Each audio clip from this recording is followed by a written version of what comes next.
예, 오늘도 거룩하고 복된 날 주의 성전에 나와 예배드리신 우리 모든 성도님들을 다시 한번 주님의 이름으로 축복하고 또 환영합니다. 여러분 정말 계절의 변화를 실감하시지 않습니까? 아침 저녁으로 부는 이 선선한 바람처럼 새로운 이 한 주간도 우리 영혼 가운데 은혜의 바람이 불고 또 성령의 바람이 불고 생명의 바람이 불 수 있기를 주님의 이름으로 축원을 드립니다. 우리 옆에 분들과 같이 한번 이렇게 인사했으면 좋겠습니다. 한 주간도 생명의 바람으로 충만하시기를 축복합니다.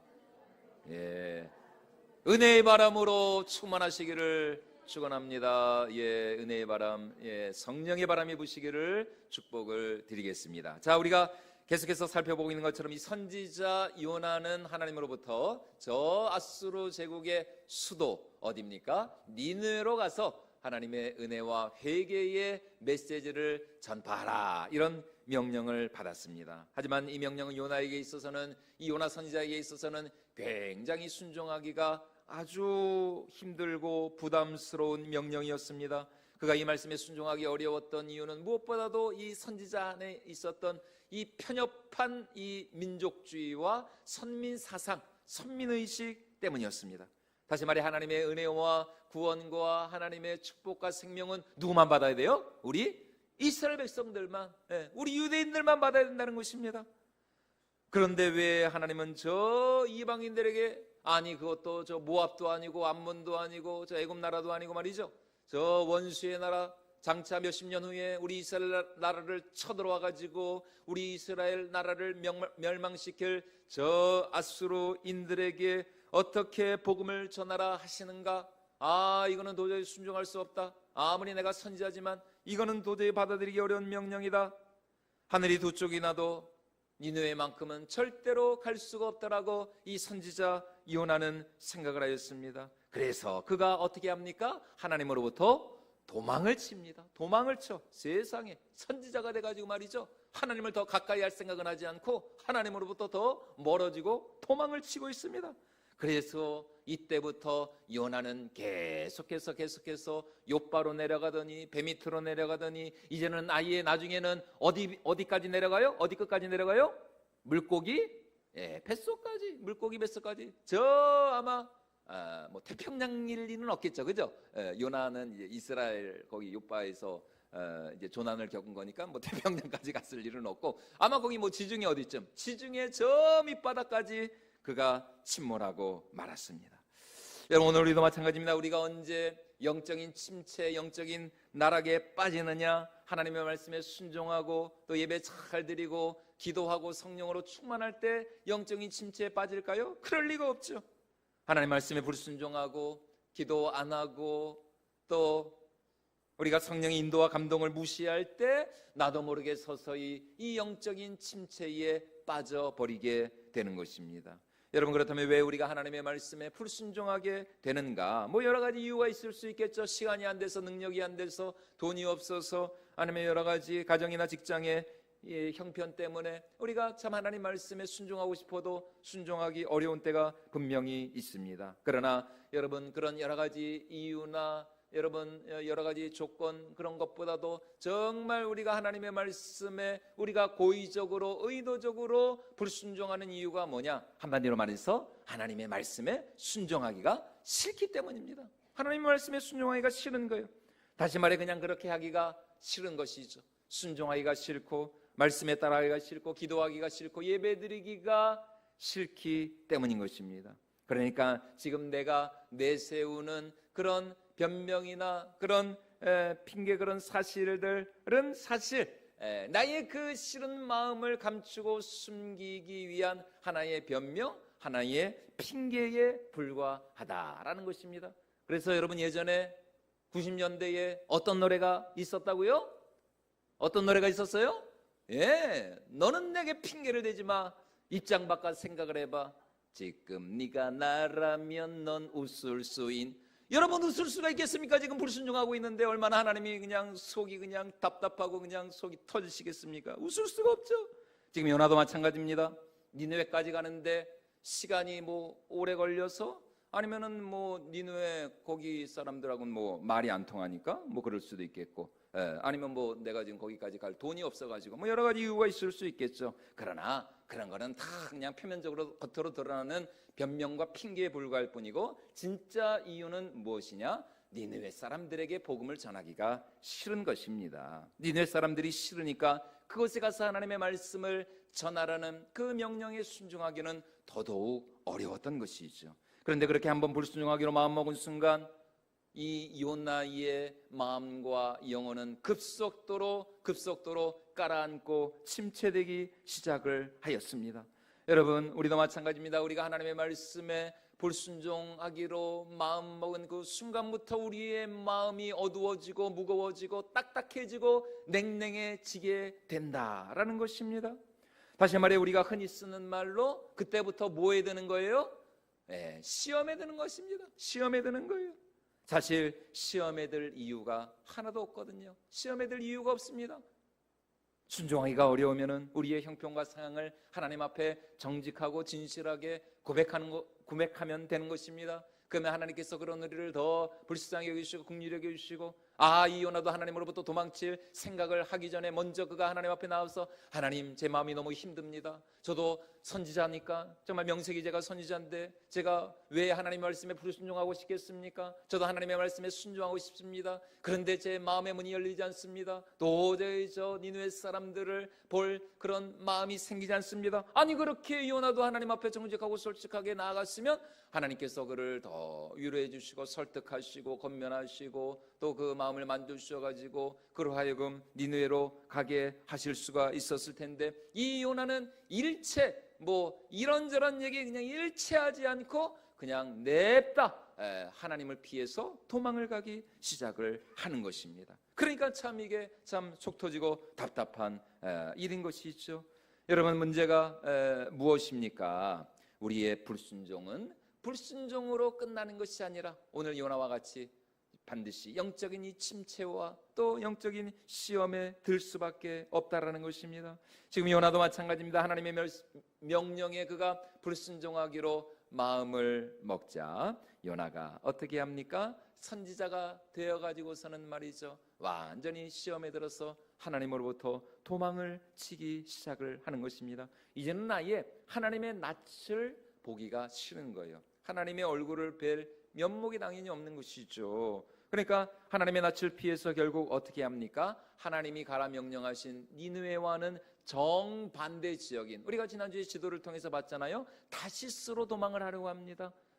니느웨가 저 지금의 이라크 지방인데, 여러분 다시스는 어디라고요? 스페인. 그 당시 고대 세계에서 세상의 끝이라고 불리웠던 그 스페인 다시스로 그가 도망을 치려 하고 있습니다. 그래서 이스라엘에 있는 요빠라는 지중해 항구로 내려가게 되었던 것이죠. 자, 우리 오늘 3절 말씀 우리 같이 한번 다시 읽어보도록 하겠습니다. 그러나 요나가 여호와의 얼굴을 피하려고 일어나 다시스로 도망하려 하여 요빠로 내려갔더니 마침 다시스로 가는 배를 만난지라. 여호와의 얼굴을 피하여 그들과 함께 다시스로 가려고 뱃삭스 주고 배에 올랐더라. 요빠로 내려간 요나는 그곳에서 마침, 오늘 성경에 보니까 마침 다시스로 가는 배를 만나게 되었습니다. 그래서 뱃삭스를 집어라고 난 후에 아마 뱃삭시 만만치가 않았을 것입니다. 지금의 이스라엘에서 스페인으로 가는 거 뭐 지금도 꽤 거리가 엄청난데, 여러분 그 당시 그 뱃삭시 뭐 어마어마했을 것 같아요. 그런데 어디서 하여튼 그 돈이 났는지 모르겠지만 뭐 있는 재산을 박박 긁었는지 뱃삭스를 치르고 난 후에 배 안으로 들어갑니다. 우리말 성경에는 그냥 뱃삭스를 주고 배에 올랐더라 이렇게 우리말 성경은 번역을 하고 있는데, 이거는 약간 좀 원문과는 차이가 있습니다. 원문에보다 정확한 의미는 뱃삭스를 치르고 배 밑으로 내려갔더라, 이게 이제 원문에보다 정확한 의미입니다. 다시 말해 하나님께 불순종하기로 마음먹은 후에 요나는 지금 계속해서 밑으로 아래로 추락하고 있습니다. 하나님의 낯을 피하기 위하여 먼저 요빠로 내려갔어요. 그리고 그 요빠에서 다시스로 가는 배를 만나 이제는 다시 그 배의 밑으로 내려갑니다. 그리고 나중엔 어디까지 내려갔다고요? 물고기 뱃속까지. 아마 그 물고기가 이 요나를 집어 삼키고 나가지고 저 지중해 밑바닥까지 내려갔을 거예요. 나중에 이제 요나서 2장 말씀에 보면은 이제 그런 이 표현이 나옵니다. 여러분, 오늘 우리도 마찬가지입니다. 성도가 시험에 들고 영적인 침체에 빠질 때 빨리 회개하고 돌이키지 않으면 계속해서 영적인 바닥을 칠 수밖에 없습니다. 내가 지금 시험에 든 것 같다, 영적으로 내가 지금 문제가 있는 것 같다, 무력해진 것 같다고 생각할 때 하루라도 빨리 말씀 듣고 기도하고 회개하고 하나님의 은혜를 구하는 자리로 나와야지. 그렇지 않으면 결국은 영적인 바닥을 칠 때까지 계속해서 추락하는 것에는 뭐가 없다고요? 날개가 없어요. 날개 없이 그냥 추락을 할 수밖에 없는 것입니다. 요나는 그나마 며칠 만에 회개하고 물고기 뱃속에서 나왔을까요? 요나가 며칠 만에 나왔어요? 물고기 뱃속에서? 3일 만에. 이것이 이제 예수님의 십자가, 그 부활을 또 예표하는 그런 하나의 상징적인 사건이 되는 것이죠. 3일 만에 물고기 뱃속에서 나왔습니다. 그나마 빨리 나오는 거예요. 그런데 그렇지 않고 끝까지 이 요나가 그나마 이제 요나는 물고기 뱃속에서 회개했으니까 하나님이 3일 만에 살려주신 건데, 만약에 이 요나가 그 물고기 뱃속에 들어갔어도 계속해서 회개하지 않고 그 물고기 내장 씹어 먹으면서 내가 끝까지 회개하나 봐라, 내가 죽으면 죽었지 내가 차라리 내가 절대로 나는 회개하지 않겠다. 여러분, 이러면 참 골치 아픈 것입니다. 여러분, 그렇게 고집 부리다가는 10년 20년이 그냥 나도 모르는 사이에 후딱 지나가 버려요. 그러다 나중에 어떻게 합니까? 하나님이 택한 백성은, 여러분, 하나님이 절대로 그냥 내버려 두시지 않죠. 세월은 좀 흘렀다 할지라도 나중에 이제 힘없고 돈 떨어지고 이제 올 때 갈 때 없으면 이제 그제서야 두 손 높이 들고 천부여 이제 없어서 손 들고 옵니다. 찬송가, 지금 이제 280장이죠. 그 찬송가 부르면서 하나님 앞에 돌아오게 되는 것이죠. 그러므로 지금 요나도 그 불순종하는 마음, 그 완악해지고 교만해진 마음을 빨리 돌이키고 회개하고 하나님 앞으로 나가야 됐었는데, 오히려 지금 하나님의 낯을 피하여서 도망을 치려하고 있습니다. 여러분, 성도가 시험에 들면, 영적인 이 침체에 빠졌을 때 가장 먼저 나타나는 증상은, 여러분, 이거는 뭐 동일합니다. 이거는 뭐 아담과 하와 이래로, 이거는 예수님 다시 오실 그날까지 성도가 시험에 들면 가장 먼저 나타나는 증상이 뭘까요? 하나님 보기가 좋아요, 싫어요? 하나님 보기가 싫어집니다. 하나님의 낯을 피하게 되는 것입니다. 에덴 동산에서 선악과를 따먹은 후에 아담과 하와가 그러지 않았습니까? 타락하기 전까지 아담과 하와가 얼마나 하나님과 교제하고 하나님을 만나고 그 하루의 모든 일과를 마치고 저녁 선선한 바람이 불 때에 그날에 있었던 그 모든 일들을 하나님과 함께 나누고 속삭이고 하나님과 교제하면서 하나님 나 잡아봐라 이러면서 하나님과 숨바꼭질하면서 말이죠. 얼마나 하나님을 참 사모하고 사랑하고 하나님을 경배하고 예배했습니까? 그런데 이 사단 마귀, 이 뱀의 그 유혹에 넘어가서 선악과를 따먹고 타락하자마자 아담과 하와가 하나님 보기를 원했어요, 안 원했어요? 하나님 보기가 두려워졌어요. 하나님 볼 낯이 없습니다. 그래서 무화과 나무 잎을 꺾어다가 자신들의 몸을 가리우고 동산 나무 사이에 숨어버렸어요. 하나님의 음성이 들리자 이거 하나님 보기가 겁나? 하나님 보기가 싫어요? 무서워요? 동산 나무 사이에 숨어버리고 말았습니다. 여러분, 시험에 들면은 당연히 하나님 보기가 이렇게 싫은 것입니다. 예배드리기도 싫고 교회 나오기는 더 싫고 목사님 전화 받기도 싫고 하여튼 전화를 안 받아요. 없는 번호 이오니 다시 확인하시고, 이거는 완전히 이거는 진짜 방법이 없죠. 여러분, 절대로 아무리 시험 들어도 여러분 전화번호는 바꾸지 마시기 바랍니다. 문자라도 드릴 수 있게. 그럼 문자라도 가잖아요. 여러분, 성령 충만하고 정말 은혜 충만할 때는 이렇게 좀 일부 예배, 이렇게 이런 시간 이렇게 아침부터 나와서 하나님을 예배하고 찬양하고 또 참 봉사도 잘 하다가도 이 불순종하고 시험에 들면은 하나님 보기가, 하나님의 낯을 피하게 되는 것입니다. 반대로 은혜 받고 성령으로 충만하면 어떻습니까? 날마다 하나님의 얼굴을 뵙는 것이죠. 하나님을 더 사모하고 가까이 하고 예배의 자리를 사모하고 기도의 자리, 은혜의 제단, 말씀의 제단을 사모하게 되는 것입니다. 어떻게 쓰든지 하나님을 가까이 하고 여호와를 가까이 하는 것이 내게 복이라. 그 시편 말씀처럼 말이죠. 하나님을 더 가까이, 하나님을 더 가까이 하게 되는 것입니다. 그러므로도 하나님을 사모하고 예배의 자리를 사모하며 주님을 더 가까이 하는 만복의 근원이 되시는 여호와 하나님을 더 가까이 하며 주님 앞에 힘써 나갈 수 있는 우리 모든 성님 될 수 있기를 주님의 이름으로 축원을 드립니다. 여호와를 가까이 함이 우리의 진정한 축복이 되는 줄로 믿습니다. 여러분, 바로 그 주님 안에서 우리가 참된 은혜와 평강과 위로와 안식을 누리게 되는 것이죠. 그러므로 만약 우리가 지금 영적인 침체에 빠졌다, 여러분 어떻게 해야 됩니까? 다른 거 다 지쳐두고 빨리 우리가 은혜의 자리를 회복할 수 있어야 한다라는 것입니다. 그렇지 않으면은 결국 끝없는 영적인 추락을 경험할 수밖에 없는 거예요. 그러나 우리 하나님은 절대로 당신의 택한 백성들을 그냥 내버려 두시지 않습니다. 그래서 지금 선지자 요나가 하나님으로부터 도망을 치기 시작하자 이제 마침내 우리 하나님께서 이 도망치는 선지자를 잡기 위하여서 하나님이 그를 추격하기 시작을 하십니다. 그래서 어떻게 하시느냐? 이 요나가 탄 배에 무엇을 하나님께서 내리세요? 요나가 탄 배에 폭풍우를 이제 내리셔가지고 그가 탄 배를 뒤집어 엎으시려 하고 있습니다. 자, 우리 4절 말씀 다시 한번 같이 읽어보도록 하겠습니다. 여호와께서 큰 바람을 바다 위에 내리심에 바다 가운데 큰 폭풍이 일어나 배가 거의 깨지게 된지라.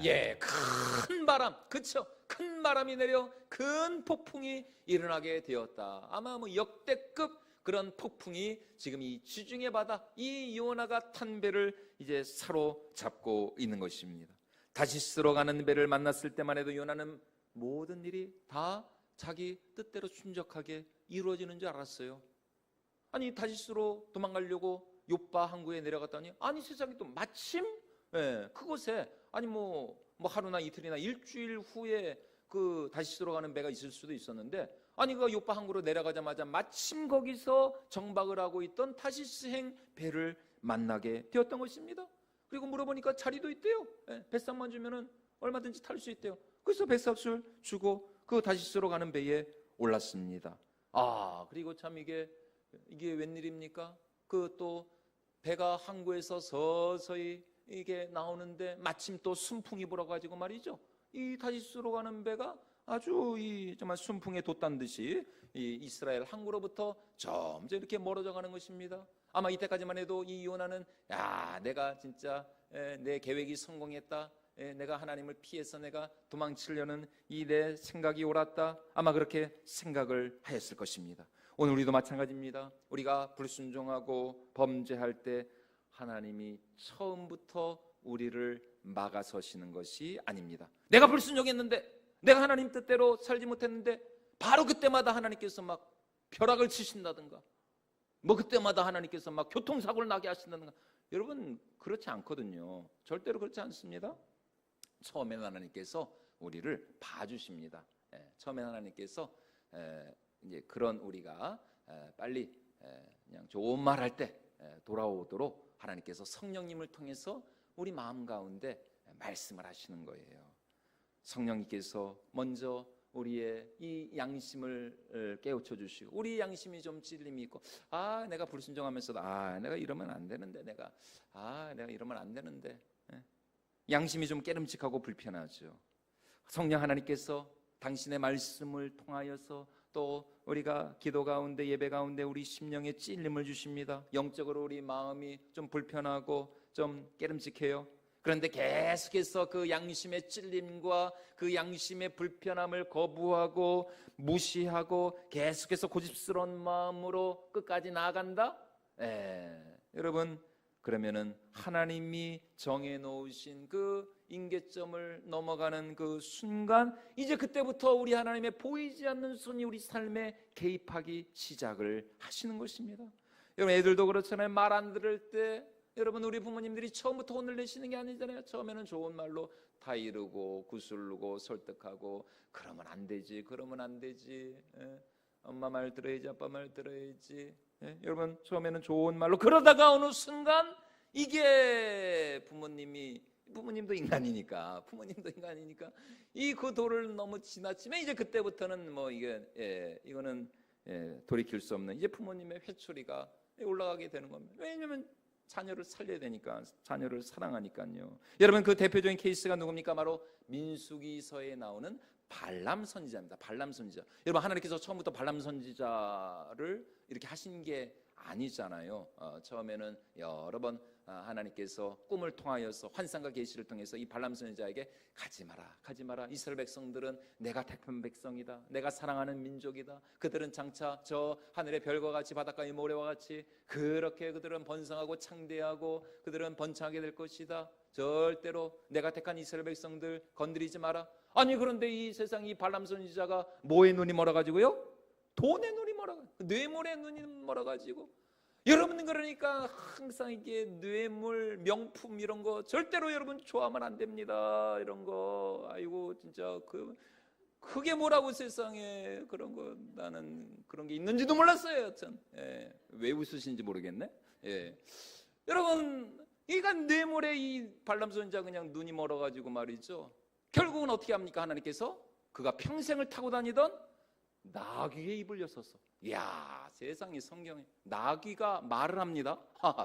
야, 이런, 그러니까 성경에 이 짐승이 실제적으로 역사적으로 말을 한 경우가 딱 2번밖에 없습니다. 다 이게 비정상적인 상황이었어. 짐승은 말을 하면 안 됩니다. 동물은 짖어야지 말을 하면 안 됩니다. 근데 이 동물이 말을 한다? 이건 이상한 거거든요.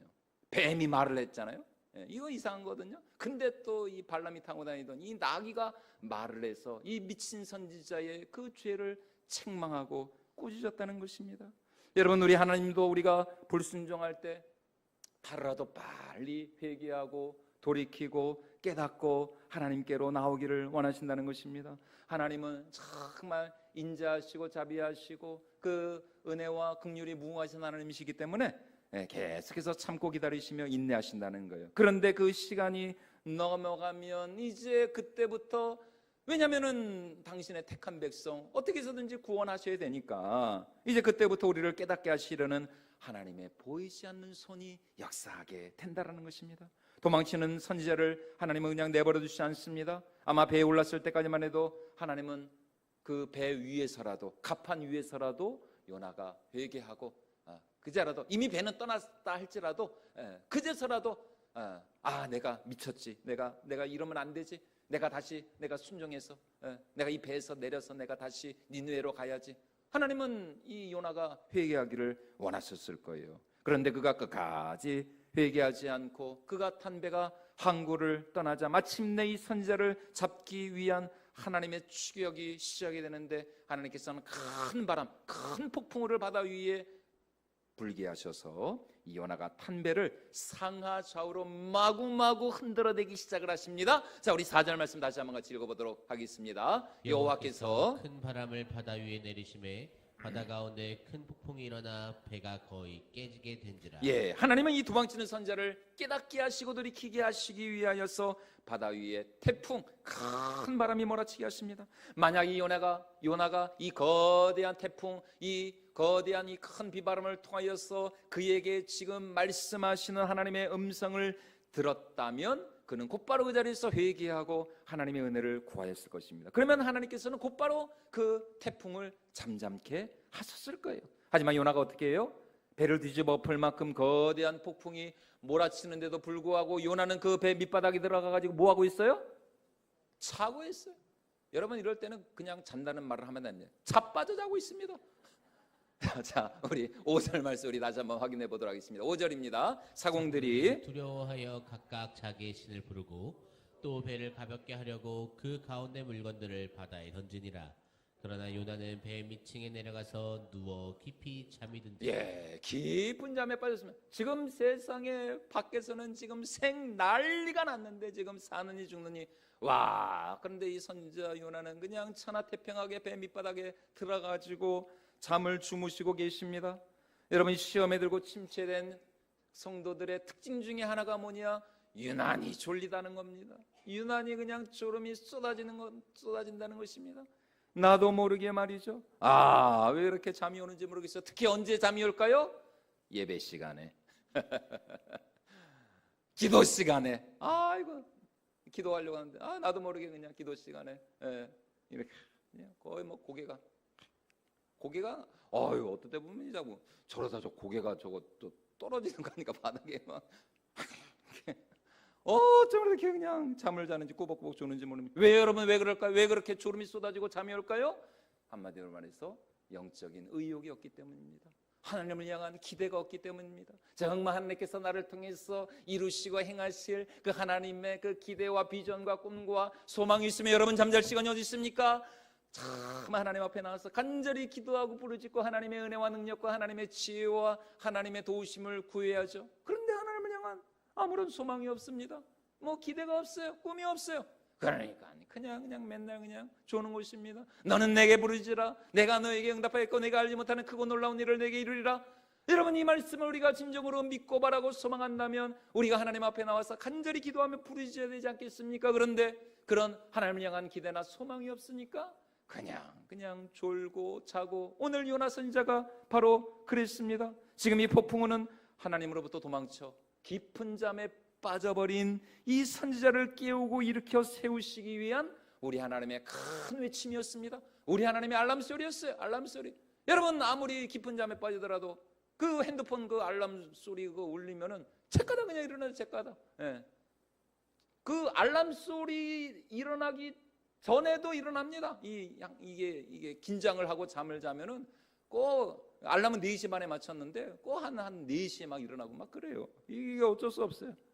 여러분 이 폭풍우는 요나 이 잠자는 선지자를 깨우기 위한 우리 하나님의 알람소리였습니다. 그런데 요나는 뭐하고 있어요? 이렇게 정말 밖에서는 지금 큰 폭풍우가 배를 뒤집어 엎으려고 하는데 여러분 요나 선지자는 여전히 계속 잠만 자고 있습니다. 여러분 하나님의 사랑하는 자녀들 하나님 나라 백성들에게 있어서 결코 우연은 없다는 것입니다. 안 믿는 사람들에게는 뭐 우연이 있는지 모르겠어요.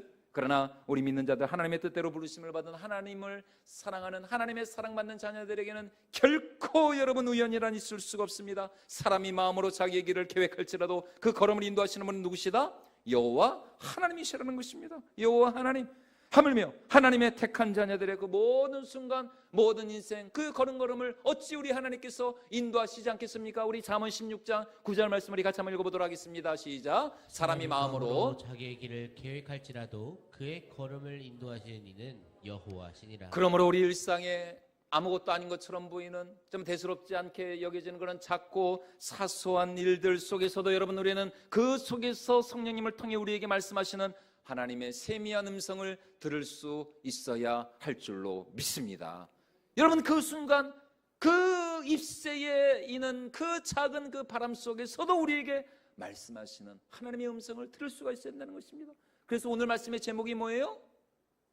잎새에 있는 바람에도. 누가 생각나요? 예? 그렇죠. 윤동주 시인이 당연히 생각이 나셔야죠. 지난주가 무슨 날이었어요? 광복절. 그래서 제가 윤동주 시인을 생각하다가 그렇구나 이 제목을 해야 되겠다. 원래 이제 다른 제목이었는데 여러분 그 잎새 있는 바람에도 나는 괴로워했다. 이 윤동주가 얼마나 정말 투철한 신앙관 좀 하나님을 경외하는 믿음의 사람이었습니까? 그런데 그 윤동주 얼마나 참 이 시적 감수성이 풍부한 사람이에요. 그러니까 아무래도 이 윤동주는 영적으로 굉장히 예민한 사람이었죠. 그러니까 잎새에 있는 바람에도 나는 괴로워했다. 무슨 말입니까? 그 잎새에 있는 그 작은 바람결에서도 그 작은 바람결을 통해서도 우리에게 말씀하시는 성령 하나님의 세미한 음성을 들을 수가 있었다라는 것입니다. 여러분 폭풍만 있는 게 아닙니다. 하나님은 우리를 깨닫게 하시고 각성시키게 하시기 위하여서 여러분 여러 가지 모양으로 우리에게 얼마든지 말씀하실 수가 있다라는 것입니다. 그러므로 우리는 매일의 삶 속에서 우리에게 말씀하시는 그 하나님의 음성에 귀를 기울여야 할 줄로 믿습니다. 그런 영적인 귀를 우리가 가져야 한다는 것입니다. 우리 영혼의 촉수가 항상 하나님을 향하여서 예민하게 민감하게 반응할 수 있어야 한다는 것이에요. 그래야 이 윤동주 시인이 고백하는 것처럼 정말 그 잎새에 있는 그 작은 바람결에도 우리에게 말씀하시는 하나님의 세미한 음성을 들을 수가 있는 것입니다. 그러므로 여러분 오늘 우리 삶에 정말 시련과 환난과 그 어떤 폭풍우와 같은 고난이 몰아닥친다 할지라도 여러분 우리는 절대로 그것을 그냥 우연으로 치부하고 넘어가면 안 된다는 것입니다. 그런 일들을 통해서 지금 하나님이 나에게 주시는 사인은 무엇인가? 하나님이 나에게 주시고자 하시는 깨달음은 무엇인가? 과연 하나님이 나에게 원하시는 것은 무엇이고, 이 일을 통해서 내가 회개하고 돌이키고 내가 다시 하나님을 가까이 할 일은 무엇인가?